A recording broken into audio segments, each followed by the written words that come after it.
大家好ជំរាបសួរនិងសួស្តីអ្នកទាំងអស់គ្នាស្វាគមន៍មកកាន់ការរៀនភាសាចិនហើយថ្ងៃនេះដែរខ្ញុំនឹងចែករំលែកអ្នកទាំងអស់គ្នាពាក់ព័ន្ធជាមួយនឹង成语ដែលភាសាខ្មែរយើងវាមានលក្ខណៈដូចជាសុភាសិតអញ្ចឹងប៉ុន្តែនៅក្នុងភាសាចិន成语គឺមានតែ4អក្សរប៉ុណ្ណោះប៉ុន្តែអត្ថន័យរបស់វាគឺជ្រៅខ្លាំងមែនតើអញ្ចឹងគេយក4អក្សរមកបរិយាយបានជាអត្ថន័យជ្រៅអញ្ចឹងថ្ងៃនេះខ្ញុំចែករំលែក成语គឺមាន2 clear ដែលខ្ញុំចង់ចែករំលែកជាមួយនឹងអ្នកទាំងអស់គ្នាអញ្ចឹង clear ទី1យើងអានថា人生无常人生无常ចា日恩人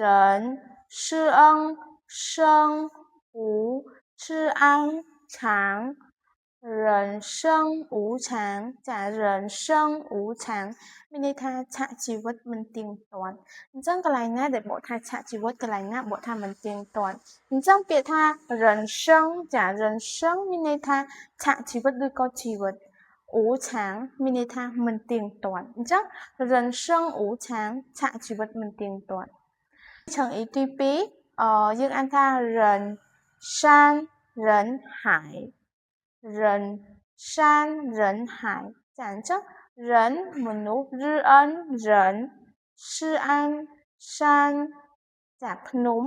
សានភ្នំ人ដដែលមនុស្ស和爱海海ចាអញ្ចឹង海មានន័យថាសមុទ្រចា海សមុទ្រ人山人海មានថាគេចង់ប្រៀបធៀបថាមនុស្សច្រើនកកកចាមនុស្សច្រើនកកកអញ្ចឹងភ្នំគឺធំណាស់សមុទ្រក៏ធំដែរអញ្ចឹងគេចង់ប្រៀបធៀបថាមនុស្សច្រើនកកកចា人山人海អញ្ចឹងខ្ញុំនឹងអានឲ្យអ្នកទាំងអស់គ្នាម្ដងទៀតទី1ចា人生无常人生无常ចាឆាកជីវិតមិនទៀងទាត់យើងមើលអត់ឃើញទេឆាកជីវិតរបស់យើងចាអញ្ចឹងទី2人山人海人山人海មនុស្សច្រើនកកក